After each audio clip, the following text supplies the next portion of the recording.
마가복음 1장 15절부터 20절까지의 말씀입니다. 저와 앉으시 교독하시겠습니다. 이르시되 때가 찼고 하나님의 나라가 가까이 왔으니 회개하고 복음을 믿으라 하시더라.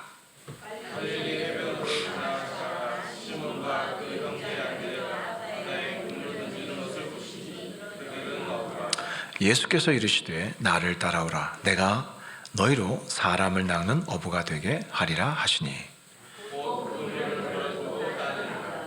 조금 더 가시다가 세베대의 아들 야고보와 그 형제 요한을 보시니 그들도 배에 있어 그물을 깁는데 그 아버지 세베대를 품꾼들과 함께 배에 버려두고 예수를 따라가니라. 아멘. 오늘 말씀은 나를 따라오라 라는 제목으로 함께 은혜를 나누도록 하겠습니다. 지난주부터 마가복음 큐티가 시작이 됐습니다. 여러분, 사복음서는 신약성경 맨 앞에 있죠. 마태, 마가, 누가, 요한복음 이렇게 맨 앞에 있습니다. 그런데 우리가 보통 생각하기에 사복음서 중에 마태복음이 가장 앞에 있으니까 마태복음이 제일 먼저 쓰인 것으로 우린 생각하기 쉽습니다. 그런데 아닙니다. 여러분, 사복음서 중에 제일 먼저 쓰였던 복음서가 바로 마가복음입니다. 오늘 우리가 읽고 있는 마가복음입니다. 마가복음은 언제 쓰였을까요? 마가복음은 여러분이 잘 아시는 그 로마의 악명 높은 황제 네로 황제 아시죠? 네로 황제가 재임하고 있을 때 그때 당시에 쓰였던 복음서입니다. 그때 마가가 베드로와 로마에 함께 있었습니다. 근데 왜 이 마가가 마가복음을 기록하게 되느냐? 그 당시에 아주 큰 정치적인 대사건이 있었습니다. 뭐냐면 AD 64년에 로마에 초대형 화재가 있었습니다. 로마 도시가 14개, 우리나라 강남구, 송파구 있는 것처럼 로마도 14개 구의 행정구역이 있었는데 그 행정구역 14개 중에 10개 구가 다 불에 타버렸어요. 얼마나 큰 화재인지 아주 심각했죠. 그런데 백성들, 로마 시민들 사이에 이런 소문이 들었습니다. 황제가 불을 질렀다. 황제가 로마시를 불태웠다라는 소문이 바닥에 퍼졌습니다. 그 사람이 그 당시에 기행을 많이 했고 그렇기 때문에 시민들이 의심을 할 만한 상황이었습니다. 네로 황제는 정치적인 위기를 느끼고 이 화재의 소행을 기독교인들에게 덮어씌웠습니다. 그리고 기독교인들에게 덮어씌우고 기독교인들에게 로마인들의 분노를 그쪽으로 향하기 위해서 대대적으로 박해를 했습니다. 그래서 사람들을 잡아다가, 기독교인들을 잡아다가 짐승 가죽을 입히면 그걸 보고 사냥개들을 풀어가지고 성도들을 물어뜯게 했습니다. 그리고 성도들을 십자가에 처형했습니다. 최악의 케이스는 뭐냐면 성도들을 잡아다가 묶고 나무 위에 묶어서 기름을 끼얹었습니다. 그리고 거기에 불을 질렀어요. 그래서 밤새도록 성도들이 불에 타도록 만들면서 성도들을 쫙 길거리에 그렇게 묶어놓고 불을 지르면서 거리에 가로등으로 만들었다는 거예요. 얼마나 끔찍합니까? 이 당시에 로마 시내에 살았던 성도들은 매일 공포에 붙들려 살아갔습니다. 그렇지 않겠습니까? 이렇게 매일 사람들이 체포되어 고문당하고 화형당하는 아주 긴박한 상황에서 로마에 있는 성도들에게 그들이 예수 그리스도를 믿는 믿음을 굳게 붙들게 하도록 하기 위해서 이 마가복음을 기록한 거예요. 그래서 이 마가복음은요, 보통 책이 아니에요. 이 마가복음은 특별한 상황에서 기록된 말씀이에요. 이 긴박한 상황이 다른 복음서에는 없는 아주 특별한 마가복음만의 특징을 만들었습니다. 요한복음 6장, 요한복음도 그렇고 마태복음도 그렇고 누가복음도 그렇고 보면 이 다른 복음서들은 설교나 예수님의 긴 설교나 또 기적에 대한 해설의 내용들이 많습니다. 요한복음 6장 같은 경우는 오병이어의 기적을 행하신 다음에 예수님의 긴 설교와 6장 전체를 덮습니다. 그 기적의 의미를 예수님의 설교로 해설을 그렇게 담아 놓습니다. 그리고 마태복음 같은 경우도 5장부터 7장까지 예수님이 갈릴리의 한 산에 오르셔서 긴 설교를 하십니다. 여러분 잘 아시는 산상수훈이라는 긴 설교를 3장에 걸쳐서 굉장히 길죠. 설교하신 내용을 다 담았어요. 이렇게 어떤 기적이 있으면 그 기적을 설명하는 해설의 내용이 다른 성경들에는 길게 수록이 되어 있고, 또 예수님이 제자들에게 하셨던 그 설교 내용들이 곳곳에 아주 길게 담겨 있습니다. 그런데 마가복음에는 그게 없어요. 마가복음에는 딱 한 장에 걸쳐서 설교다운 설교, 예수님이 해설하는 그 내용이 딱 한 번 나옵니다. 나머지는 과감하게 긴 내용들을 생략하고 빠르게 사건 중심으로, 그리고 간략하게 설명을 달고 계속 사건으로 이어갑니다. 왜 그랬을까요? 언제 잡혀갈지 모르는 긴박한 상황입니다. 마지막 16장까지 다 읽기도 전에 잡혀갈 수 있는 상황이었어요. 그래서 마가복음은 다른 복음서에 나오는 예수님의 족보 이야기나, 또 마리아가 예수님을 임신한 이야기나, 그리고 선지자들이 예수님에 대해서 예언한 내용이라든지 이런 배경 설명들은 일체 다 생략했습니다. 그리고 아예 단도직입적으로 시작부터 마가복음 1장 1절부터 예수님이 누구이신가 아예 결론부터 시작합니다. 결론부터. 예수님이 누구이신가를 아예 결론부터 선포하고 시작합니다. 우리 마가복음 1장 1절 한번 읽어볼까요? 다 같이 읽어보겠습니다. 그렇죠. 하나님의 아들 예수 그리스도의 복음의 시작이라. 이 구절에는 아주 깊이 있는 내용이 한 구절 속에 축약되어 있는 거예요. 우리가 믿는 예수님이 누구인가? 그는 곧 하나님의 아들이시라는 거예요. 우리가 믿는 예수님이 누구인가? 그가 곧 우리의 구원자 그리스도라는 거예요. 우리가 믿는 예수님이 누구이신가? 그가 곧 바로 하나님의 기쁜 소식, 복음 그 자체라는 거예요. 그러니까 예수님이 누구인가 결론부터 딱 이야기하고 바로 시작해요. 이것은 당시에 로마 황제를 신의 아들이라고 불렀던 로마를 향해서 헛소리라고 이야기하는 거예요. 누가 하나님의 아들이냐? 로마 황제가 아니라 바로 예수 그리스도만이 하나님의 아들이시라는 것을 선포하는 거예요. 그리고 예수님이 바로 로마 황제의 목숨도 그날 밤에 걷어갈 수 있는 분이고, 로마 황제의 영혼조차 지옥에 던질 수 있는 바로 하나님이시라는 거예요.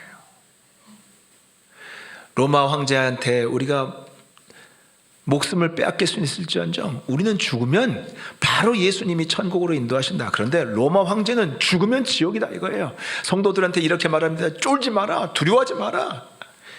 예수가 우리 하나님이시고 예수가 우리의 영원한 생명을 붙들고 계신다. 두려워하지 말라는 거예요. 그리고 예수님이 누구신지 보여주기 위해서 마가복음 1장부터 8장까지 집중적으로 예수님이 행하신 기적들을 아주 집중해서 이렇게 이어서 나열하고 있습니다. 그 예수님의 기적의 사건들을 1장부터 8장까지 쭉 아주 빠르게 전개를 하고 있는데요. 예수님이 이 땅에 오셔서 가장 먼저 보여줬던 첫 번째 기적은 뭐냐면 가버나움 회당에서 귀신을 내쫓는 사건입니다. 예수님이 가버나움 회당에 들어가시니까요, 사람들은 예수님이 누군지 몰랐어요.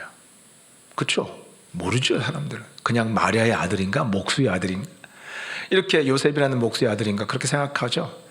그런데요, 아무도 예수님의 정체를 모르고 있었는데 예수님이 회당에 계실 때 귀신이 가장 먼저 예수님을 알아봅니다. 그리고 귀신이 소리를 치면서 막 항복을 합니다. 뭐라고 한 줄 아십니까? 이렇게 이야기합니다. 나는 당신이 누구인지 아노니 하나님의 거룩한 자니다 그랬어요. 귀신이 먼저요, 예수님의 정체를 고백하지 않을 수가 없었어요. 너무나 그분의 영광이 컸고 귀신은 예수님의 영광을 알아보았기 때문에. 여러분, 이 세상에서 귀신은요, 사람들에게 가장 큰 공포의 대상이에요. 그렇죠? 여러분, 로마 군대, 그 강력한 로마 군대도 귀신 한 마리 잡을 수가 없어요.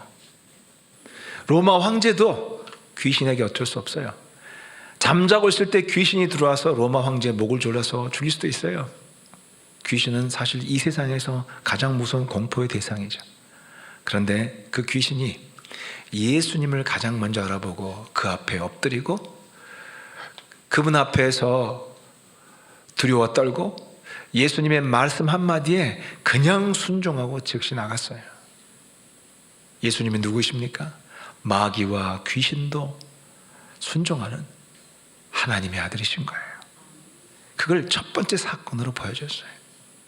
예수님이 이렇게 엄청난 분이란 거예요. 그리고 그 뒤에 기적의 사건들을 쭉 보여주는데 중풍병자를 고치신 사건, 회당장 야이로의 딸, 죽었던 야이로의 딸을 예수님이 가셔서 일어나라 하니까 죽은 아이가 살아나요. 그리고 한쪽 손이 완전히 말라서 한쪽 나뭇가지처럼 이렇게 말라 비틀어진 사람을 예수님이 즉시 온전케 해달라고 하니까 바로 그 손이 사람들 보는 앞에서 손이 부풀어 오르면서 정상적인 손이 되어버렸어요. 그리고 예수님이요, 배를 타고 가시다가 파도와 풍랑을 만났을 때, 풍랑과 큰 태풍을 만났을 때 예수님이 일어나셔서 꾸짖으니까 파도와 풍랑도 그리고 태풍도 잠잠케 되었어요. 예수님 말씀 듣고 자연이 순종해요. 바다도 순종해요. 그리고 예수님 그뿐입니까? 물 위를 걸어가셨어요. 물 위를 걸어가셨어요. 그리고 오병이어로 5,000명을 먹여주셨어요. 보리떡 5개와 작은 물고기 2마리로 5,000명을 먹이셨어요. 이건요, 누구만 할 수 있는 일입니까? 이 세상 만물을 창조하신 하나님만이 하실 수 있는 일이에요.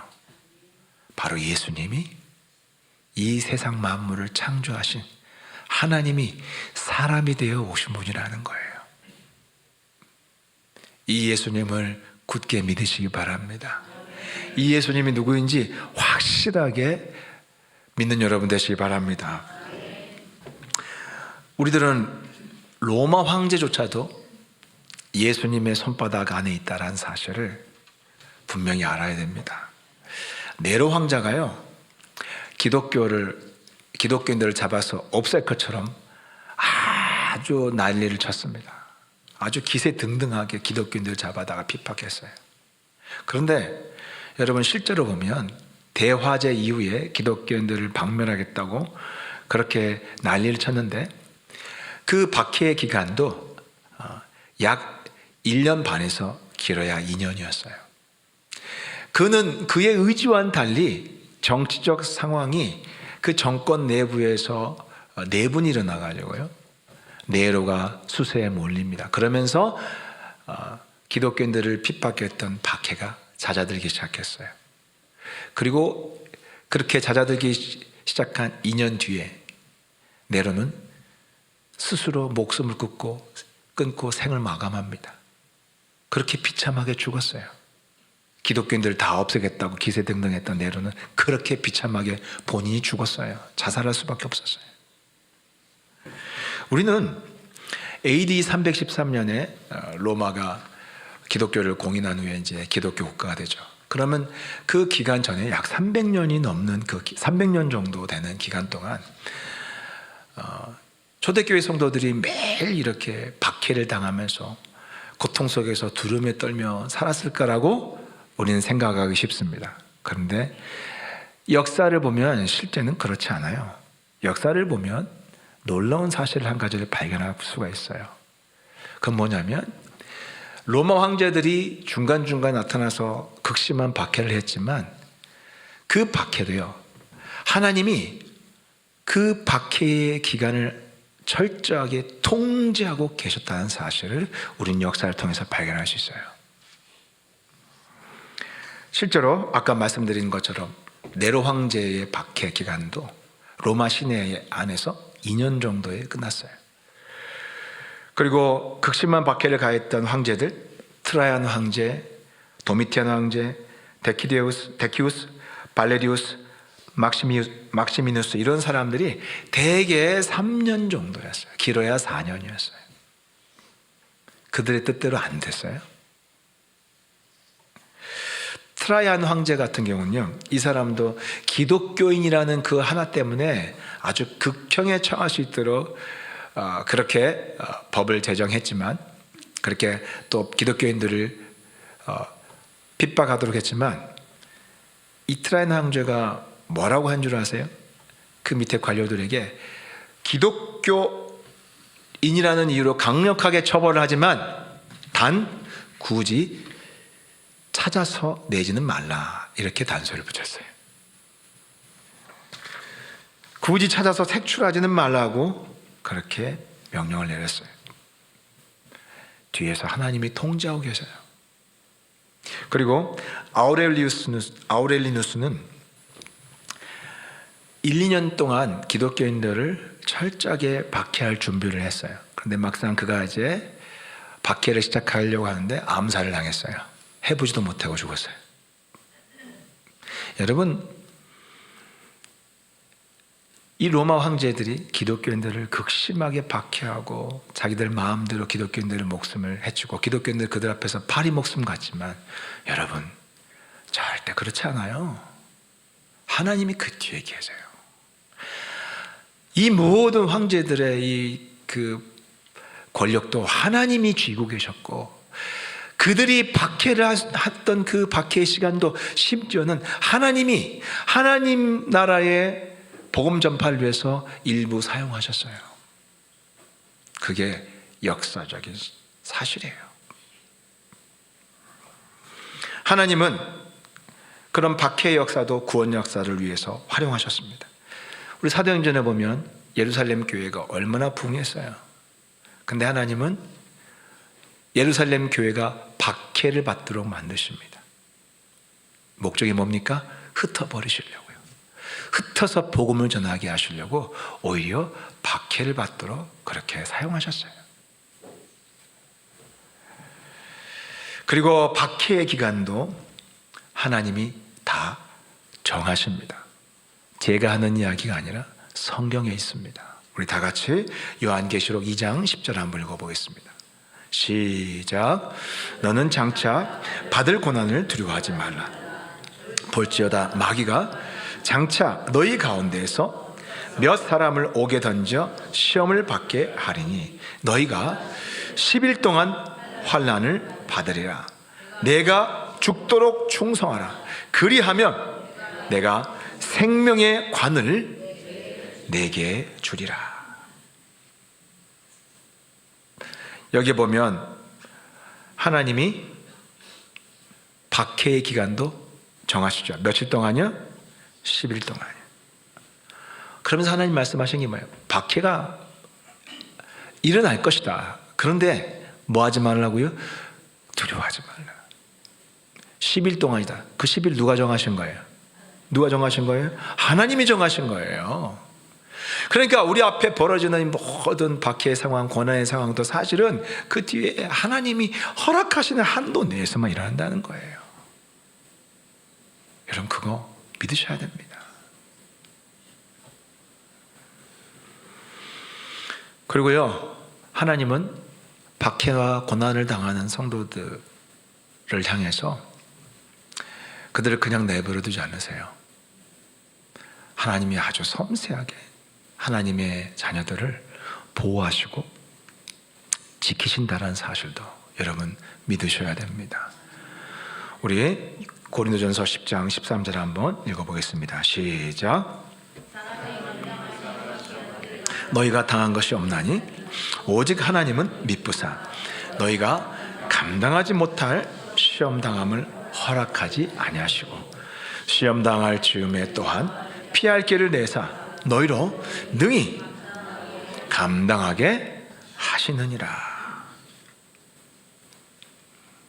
이 사실을 믿으시기 바랍니다. 하나님은 어떤 시험만 허락하신다고요? 감당할 수 있는 시험. 그리고 그런 시험을 당할 때도 어떻게 해주신다고요? 그렇죠. 피할 길을 반드시 내준다는 사실을 믿으시기 바랍니다. 실제로 성도님들 가운데는 예수님을 믿는다는 하나 사실 때문에, 그 사실 하나 때문에 믿기 시작하면서부터 진짜 여러 가지 어려움과 고난을 당하시는 분들이 실제로 있어요. 제가 제자 훈련했던 과거의 청년 한 자매는 집안이 불교 집안이었어요. 아버님이 불교 신자였고 또 굉장히 그 아버님이 좀 폭력적이었어요. 아버님은 직업군이었어요. 그 아버님이 굉장히 혈기가 많으신 분이셨고 또 거기다가 직업군인 특성상 다른 부분보다는 굉장히 좀 강압적이고 집안 분위기가 아주 좀 억압적이었어요. 그리고 무슨 일 있으면 가차없이 폭력을 행사하는 그런 아버지였어요.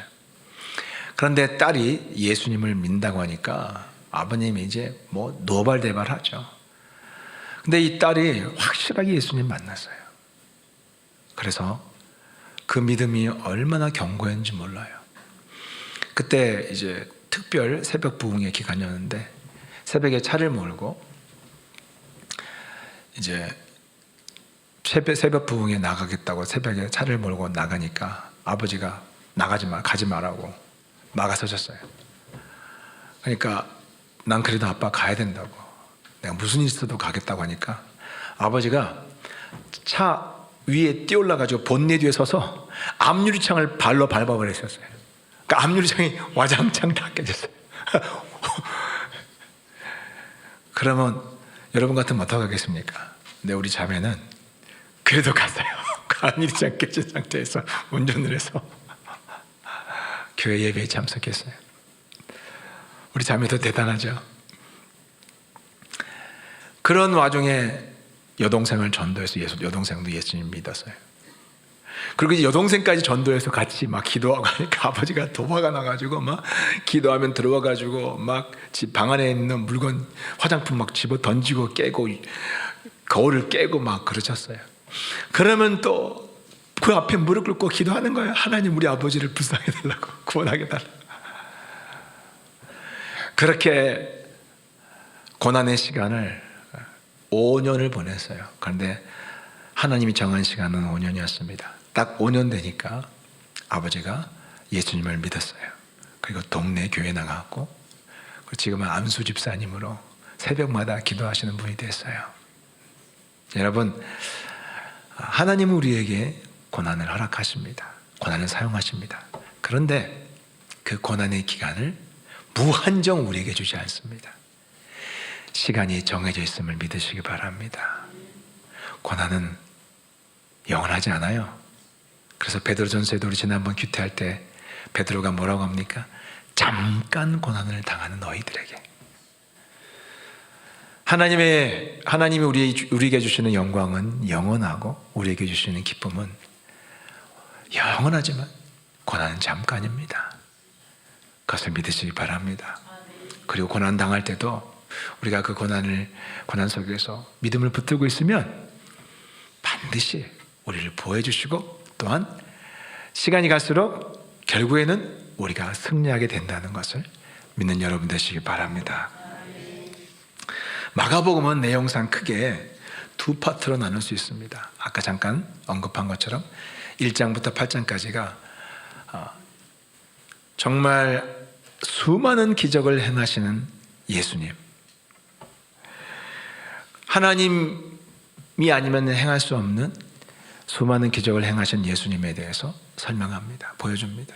그리고 나머지 9장부터 16장까지는 십자가를 지시는 예수님이에요. 그러니까 다시 말씀드리면 앞부분은 기적을 행하신 예수님이고요, 뒤에 9장부터 16장까지는 십자가를 지고 가시는 예수님이에요. 마가는 1장부터 8장까지 수많은 증거들을 통해서 예수님이 바로 우리가 믿는 예수님이 하나님이시라는 것을 가르쳐주고 그것을 우리에게 확실하게 보여줍니다.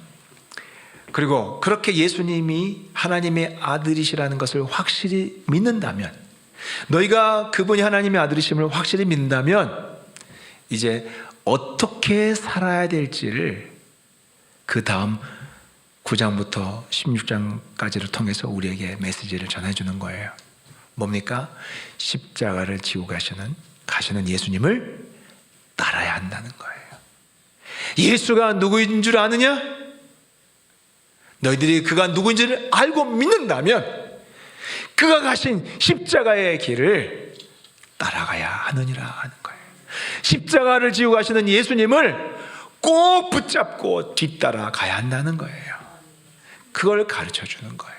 그게 핵심 메시지예요. 그래서 8장 마지막에 마가복음에서는 예수님의 말씀을 이렇게 기록하고 있습니다. 우리 마가복음 8장 34절 다 같이 한번 읽어볼까요? 시작.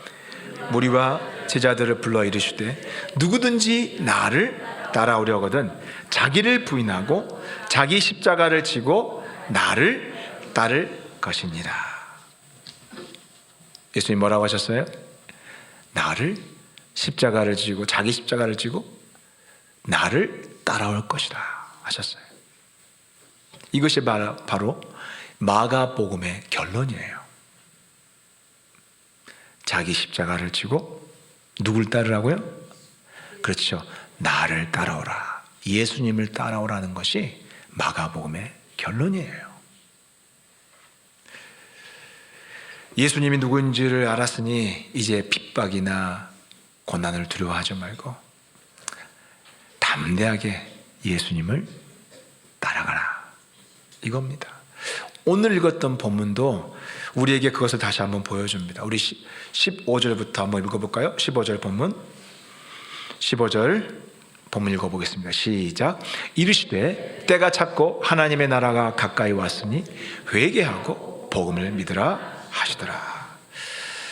오늘 읽었던 본문을 보면 예수님이 세례를 받으시고 광야에서 40일간 시험을 받으신 다음에 이제 본격적으로 공생애를 시작하십니다. 복음을 전하는 공생애를 시작하십니다. 그런데 공생애를 시작하면서 가장 먼저 하셨던 일이 뭐냐면 바로 예수님의 제자들을 부르신 거였어요. 우리 다 같이 한번 읽어보겠습니다. 16절, 17절, 18절까지 읽어보겠습니다. 시작. 갈릴리 해변으로 지나가시다가 시몬과 그 형제 안드레가 바다에 그물 던지는 것을 보시니 그들은 어부라. 내가 너희로 사람을 낚는 어부가 되게 하리라 하시니 곧 그물을 버려두고 따르니라. 바다에서 그물을 던지고 있는 이 베드로와 형제 야고보를 향해서 예수님이 뭐라고 하십니까? 너희는 나를 따라오라 하고 그들을 호출하셨어요. 부르셨어요. 이 두 사람을 제자로 택하시고 부르시는 장면입니다. 우린 여기서 제자도의 본질을 깨닫습니다. 제자도에 대한 책이 참 많이 나와요. 제자란 무엇인가? 제자는 어떤 사람인가? 근데 단순해요. 성경을 보면 아주 심플합니다. 저도 26년 정도 제자 훈련했네요. 사랑에서부터 지금까지 26년 제자 훈련을 했어요. 그러니까 어느 정도 이제 제자 훈련이 뭔지 잘 알만한 나이가 되지 않았습니까? 보면 제가 다시 말씀을 묵상해 보니까 이거예요. 제자의 개념은 다른 거 아니에요. 예수님이 부르실 때, 예수님의 부르실 때에 바로 이렇게 즉시 따라가는 거예요. 그냥 따라가는 거예요. 부르시면 즉시 순종하고 따라가는 거예요. 그게 제자예요.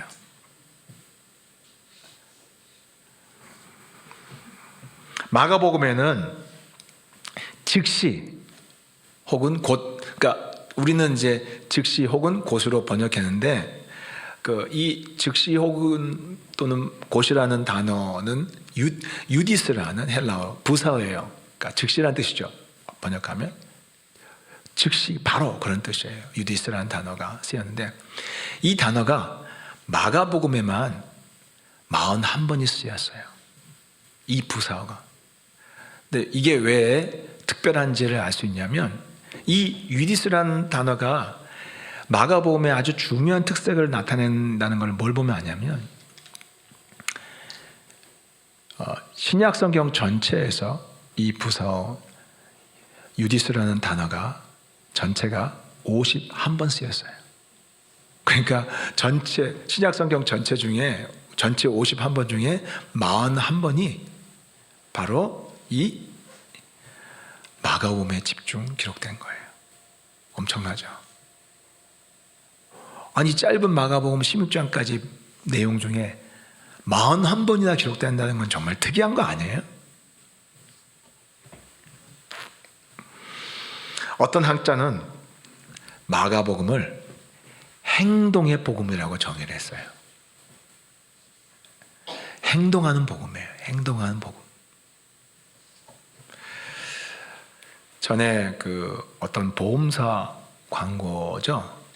어떤 연예인 나와가지고 묻지도 말고 따지지도 말고 그러잖아요.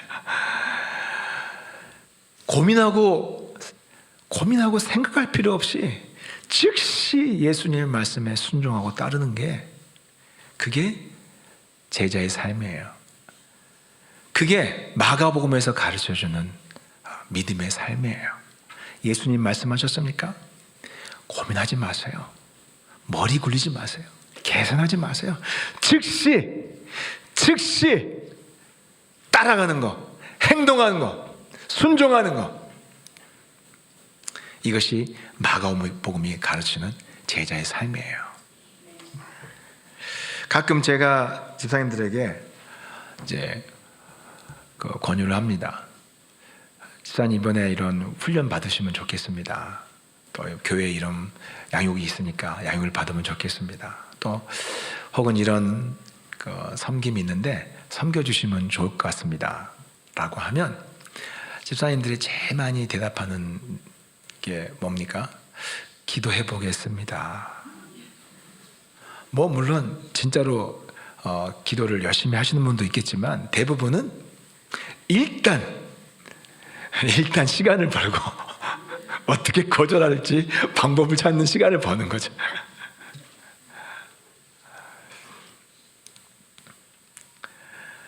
근데 여러분 이번에 마가복음 큐티를 하잖아요. 그런 분들은 마가복음 큐티를 하면서 41번 즉시 곧이라는 단어가 나올 때마다 꼭 밑줄을 치십시오. 그리고 회개하시기 바랍니다. 밑줄을 치면서 주여 회개합니다. 주여 회개합니다. 즉시 주님의 말씀에 나를 따르라 하시는 주님의 말씀에 순종하는 여러분 되시기를 주의 이름으로 축복합니다. 20절에도 보면 예수님이 야고보와 요한을 부르는 장면이 나와요. 우리 20절 한번 볼까요? 시작. 곧 부르시니 그 아버지 세베대를 품꾼들과 함께 배에 버려두고 예수를 따라가니라. 그러니까 여기도 즉시, 곧 즉시라는 뜻이에요. 즉시 부르시니 라는 단어가 쓰였는데 그러니까 예수님이 베드로와 안드레를 부르신 다음에 아주 곧바로 곧 즉시 다음 사람들을 찾아가셔서 예수님이 부르시는 장면이 나오는 거예요. 마가복음에서 보면 마가복음은 예수님은 아주 긴박하게 움직이시는 것을 묘사합니다. 그러니까 예수님의 행동도 굉장히 긴박하십니다. 그리고 제자들도, 여기에 반응하는 제자들도 즉시 순종하는 모습을 보여줍니다. 긴박하게 움직이신 예수님, 그리고 예수님 말씀하실 때 즉시 반응하는 제자들. 이게 이 마가복음의 내용이에요. 색깔이에요. 왜 마가는 이토록 즉각적인 순종을 강조했을까요? 왜 이렇게 즉각적인 순종을 강조했습니까? 그거는 제가 처음에 말씀드린 것처럼 당시 로마의 상황이 긴박했기 때문입니다. 그렇죠? 매일매일 사람들이 잡혀서 죽어가는 상황 속에서, 여러분, 이때의 신앙은요, 생각해보고 고민하는 신앙이 되면 누가 예수님을 따라갈 수 있어요? 누가 십자가를 지고 예수님을 따라갈 수 있어요? 아무도 못 따라가요. 고민하다가 포기하죠. 여러분, 이렇게 긴박한 시대를 살아갈 때에는 여러분, 제일 중요한 신앙의 덕목이 뭔 줄 아세요? 즉시 순종하는 거예요. 고민하면 안 돼요. 머리 굴리면 안 돼요. 그럼 못 따라가요. 즉시 순종한 여러분 되시길 바랍니다. 여러분, 이게 나에게 손해일까 이익일까 하는 그런 신앙 가지면 예수님이 무슨 말씀을 하시더라도요, 그 생각하는 동안 주님 말씀, 마귀가 유혹해가지고요, 그냥 여러분들 아유 그래 다음에 하지 뭐, 나 아니면 누군가 하나 하겠지, 이렇게 하면서 그냥 돌아가 버리는 거예요. 예수님이 부자 청년에게 말씀하시니까 그 부자가 자기 돈 때문에 고민하다가 널 날 따르라고 했는데 가버리잖아요. 예수님 부름 받았지만 가버린 사람 많아요. 사도 바울도 그 이야기 하잖아요. 세상으로 돌아간 제자들 이야기를 하잖아요. 예, 그게 실제로 일어납니다. 지금도 일어나고 있어요. 창세기에 보면 하나님이 소돔성을 심판하시기 전에 소돔성에 하늘에서 불이 떨어져서 망하게 하실 계획을 갖고 계셨어요. 그런데 아브라함 때문에 하나님이 롯의 가정을 구원하시려고 천사들을 보내십니다. 하나님의 보냄을 받은 천사들이 롯에게 왔어요. 그리고 경고를 합니다. 곧 망한다고, 빨리 나가야 된다고 이야기합니다. 근데 그렇게 경고를 받은 롯이 어떤 태도를 보인 줄 아세요? 성경에 보면 지체한다고 돼 있어요. 기억하시는 분들이 많네요. 우리 창세기 1대를 하니까 지체한다고 돼 있어요. 지체. 기가 막히죠. 곧 하늘에서 불 떨어지는데 지체해요. 뭉기적거려요. 그러니까 어떻게 해요? 천사들이 가족들의 손을 잡고 끌어내요. 그렇게 해서 나옵니다. 그리고 뭐라고 했냐면 절대로 뒤를 돌아보지 말고 들에 머물지도 말고 곧바로 산으로 올라가라고 해요. 그런데 롯의 아내는요, 결국 뒤를 돌아보다가 돌기둥이 돼버려요. 소금기둥이 돼버려요. 여러분, 이게 마지막 때를 살아가는 우리를 향해 하나님 주신 경고의 말씀이에요. 마지막 때를 살아가는 성도들은요, 즉시 순종하는 믿음을 배워야 돼요. 바로 마가복음의 믿음을 배워야 되는 거예요. 지금 우리 시대가 어떤 시대입니까? 우리 시대는 지금 한가한 때가 아니에요. 평화의 때가 아니에요. 마지막의 때 중에서도 마지막 때예요. 정말 긴박한 시대를 우리는 살아가고 있습니다. 예수님이 말씀하셨죠? 예수님이 오실 때의 가장 중요한 기준은 뭐냐면, 이런 세상에 무슨 큰 지진이나 자연재앙이 기준이 아니에요. 가장 중요한 기준은 뭐냐면 온 세상에 복음이 다 전해졌을 때예요. 그때로부터는 이제 준비해야 돼요. 그리고 그것을 기준으로 해서, 기초로 해서 이 세상에 자연 재앙이 일어나고 나라가 나라를 대적해서 전쟁이 일어나고, 그리고 거짓 선지자들이 온 세상 여기저기 일어나면서 세상을 혼미케 하고, 그리고 세상의 죄악이 아주 극단적으로 갈 때에, 그때는 꼼짝없이 주님이 오실 때가 다 된 거예요. 언제 오셔도 이상하지 않는 것이, 그게 바로 마지막 때에 그 징조들이 이루어졌을 때예요. 우리 시대가 그렇지 않습니까? 지금 여러분 뉴스를 보면서 모든 도덕과 기준과 질서가 다 파괴되잖아요. 지금은 복음이 다 들어갔어요. 이제는 스마트폰 하나면 아마존 정글에서 저기 부족들도 스마트폰으로 보고 온 세상의 소식을 다 봐요. 그들에게 복음이 들어가야 스마트폰으로.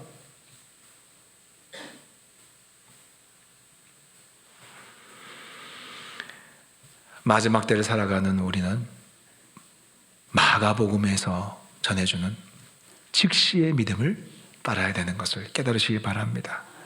그런데 이 마지막 때를 살아가는 마지막 시대를 살아가는 이 시대 성도들의 특징이 뭔 줄 아세요?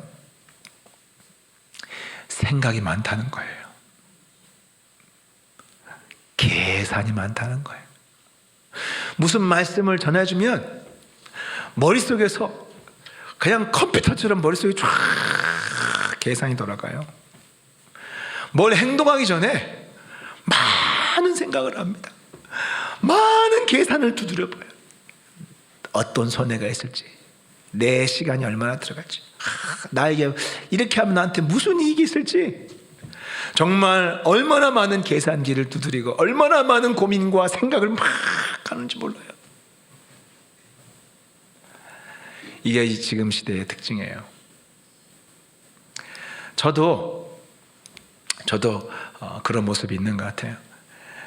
제가 우리 전도마차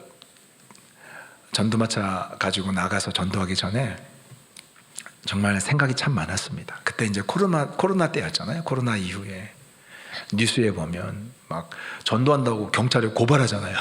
그래서 막 경찰한테 신고해가지고 출동하고 막 그랬잖아요. 그런 뉴스를 보니까 생각이 엄청 복잡한 거예요. 나가기 전에 혹시 신고하면 어떡할까? 혹시 또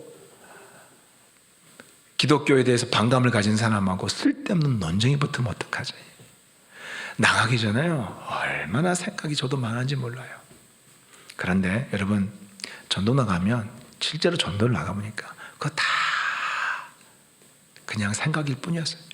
실제로 가면 사람들이 얼마나 귀하게 여긴지 몰라요. 전도하는 전도 현장에 나와 있는 저와 또 사모를 보고 너무나 귀하게 보는 거예요. 칭찬하고. 아무도 무시하지 않았어요. 우리가 두려워했던 거는 그냥 생각 속에서 하는 거예요. 그 생각을 또 누가 줍니까? 마귀가 주는 거예요. 마귀가 뒤에서 그런 생각을 주고 두려움을 줘서 꼼짝 못하게 해요. 생각은요, 마귀의 놀이터입니다. 다시 말씀드립니다. 여러분의 생각은 마귀의 놀이터라는 것을 명심하시기 바랍니다.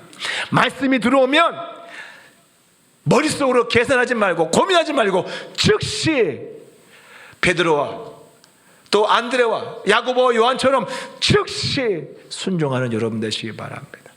그 즉시 순종이 이 시대 마지막 때를 살아가는 예수 그리스도의 제자들의 행동 방식인 것을 깨달으시기 바랍니다. 여러분, 이 마지막 시대에 마가복음이 전해주는 복음을 다시 한번 굳게 붙들고 살아가는 여러분 되시기를 주의 이름으로 축복합니다. 행동의 복음을 붙잡으시기 바랍니다. 생각에 사로잡히지 마시고 즉시 순종하는, 즉시 순종을 마지막 때에 배워가는 여러분 되시기를 주의 이름으로 축복합니다. 기도하겠습니다.